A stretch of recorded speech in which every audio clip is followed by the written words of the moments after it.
Hello and welcome to New Scientist TV. This month we investigate some deformed frogs. We also meet a baby robot that's just finding its feet. But first we head to the UK's Silverstone racetrack, where a team is gearing up to compete for millions of dollars. Sean O'Neill tells us more. I'm here at Delta Motorsport to take a look at a prototype all-electric vehicle that hopes to take an X-Prize by storm. Let's have a look around. Here in their workshop, Nick Carpenter and his team are completing the assembly of their E4 Coupe. It will soon be shipped to the United States for a shakedown round of testing.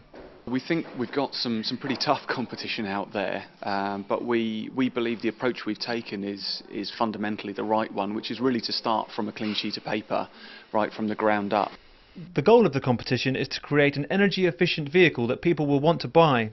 To qualify, a car must have an efficiency of at least 100 miles per gallon or the energy equivalent.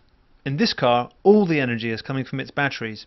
The biggest challenge, I think, was beginning to understand the technologies, how you can minimise the quantity of energy that you're using over any given journey, because with a battery electric vehicle the biggest issue you have is energy storage. The quantity of energy stored in a battery pack is so much smaller than in even a litre of gasoline.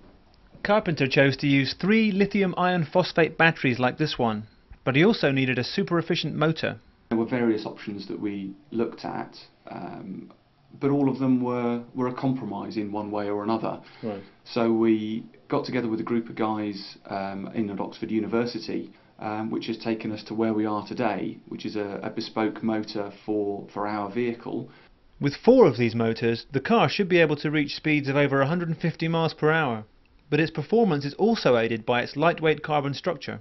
And that obviously is one of the key elements from our perspective in making the car as efficient as we can, because every time you accelerate, you're using energy in accelerating the car. So the more you can minimise the weight, the more energy you save.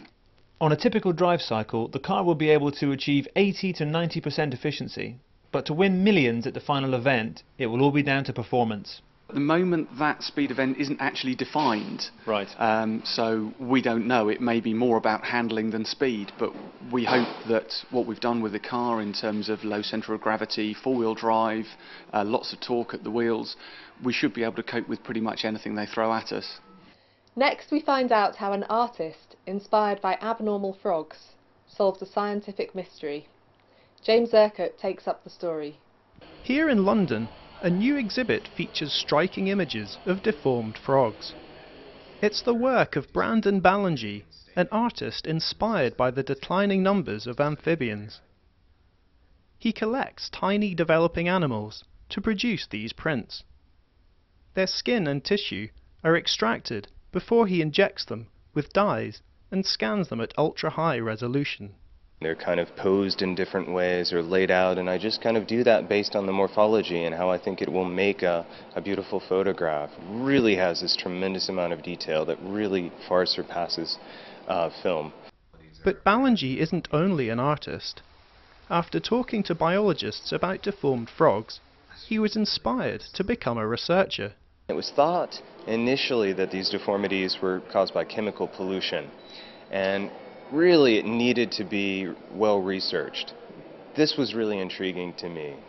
In some parts of North America, extra limbs in frogs have been linked to parasites. They burrow into the tadpole's limb buds and damage tissue, causing duplicate limbs to develop. Ballengee wanted to see if this was also happening to frogs in the UK. We found a site in Yorkshire that did have little tiny metamorphic toads that were metamorphosing right at the point we were there with loads of deformities. I started it with the assumption that chemicals were somehow involved. So I took water from the sites and tested it with healthy tadpoles. All the experiments yielded negative results. Ballengee then looked for parasites, but this didn't seem to be the cause either. Instead, he found that it was down to tiny dragonflies that were biting the tadpole's developing limbs. They like the developing limb buds. We don't know why yet. Why are they doing that? We're not sure if there's maybe more nutrients or if maybe the limb buds are just the little legs are a little easier for them to grasp hold of and catch on to. But they sure seem to do it consistently.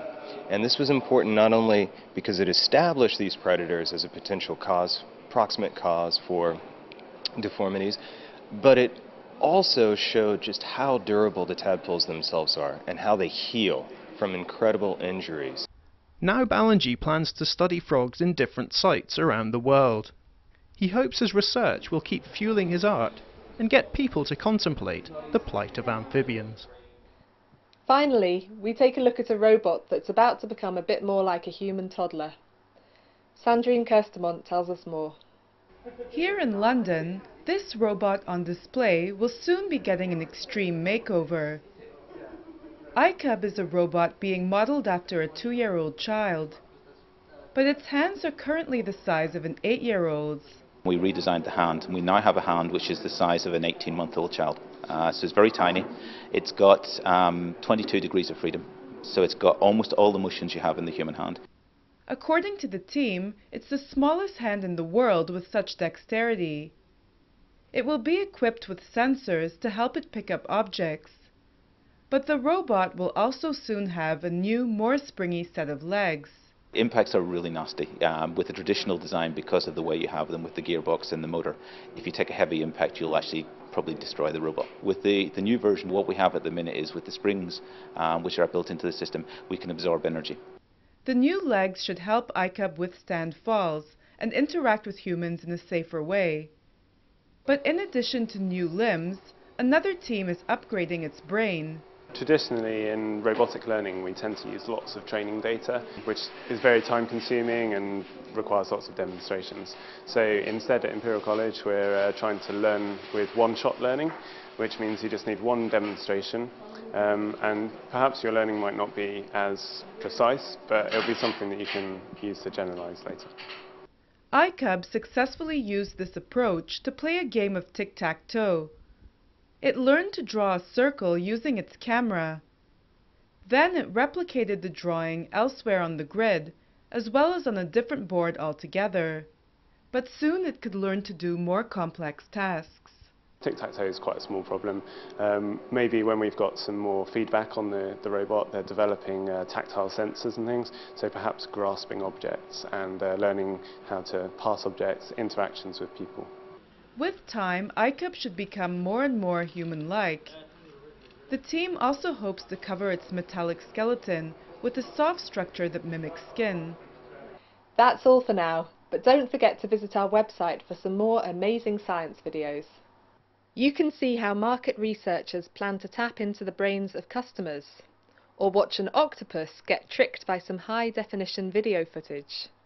Thanks for watching, and see you next time.